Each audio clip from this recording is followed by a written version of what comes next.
Syedaralun, innalillahi wa inna ilaihi raji'un.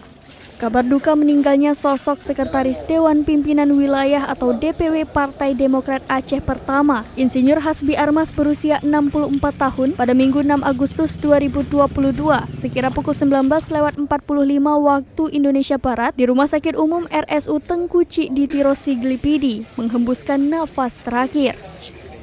Kabar meninggalnya sosok Hasbi Armas ini begitu cepat tersebar di kalangan masyarakat Pidi dan bahkan Provinsi Aceh. Sejak Sabtu 6 Agustus 2022 malam, kediaman rumah duka di Gampong Lada, Kemukiman Alulada, Kecamatan Mutiara Timur Pidi dikunjungi dari berbagai kalangan tokoh masyarakat, termasuk anggota DPR RI Haji Muhammad Nasir Jamil SAG MSI.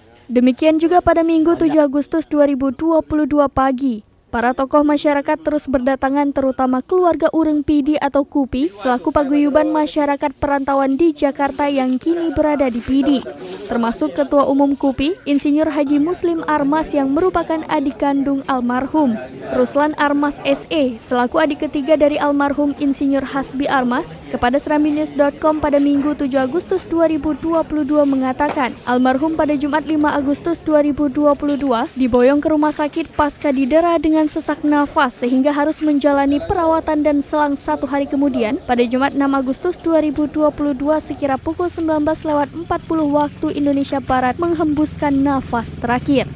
Beliau dikebumikan di Pemakaman Umum Cot Perlak, Gampong Lada, Kecamatan Mutiara Timur Pidi pada Minggu 7 Agustus 2022. Almarhum meninggalkan 2 anak tercinta, yaitu Iqbal Harmas berusia 29 tahun dan Rahayu Faulana Harmas berusia 28 tahun, serta 2 cucu. Seperti diketahui, Insinyur Hasbi Armas berusia 64 tahun, Sekretaris Pertama Partai Demokrat Aceh, selama 11 tahun lebih terbaring di rumahnya di Gampong Lada, Kemukiman Alulada, Kecamatan Mutiara Timur Pidi akibat didera lumpuh. Di era tahun 2003 silam, ayah 2 anak dan 2 cucu ini menjabat sebagai sekretaris partai berlogo Mercy alias Demokrat bersama Ketua Insinyur Mirwan Amir alias Bang Ucok. Dari Pidi, Idris Ismail, Serambi On TV.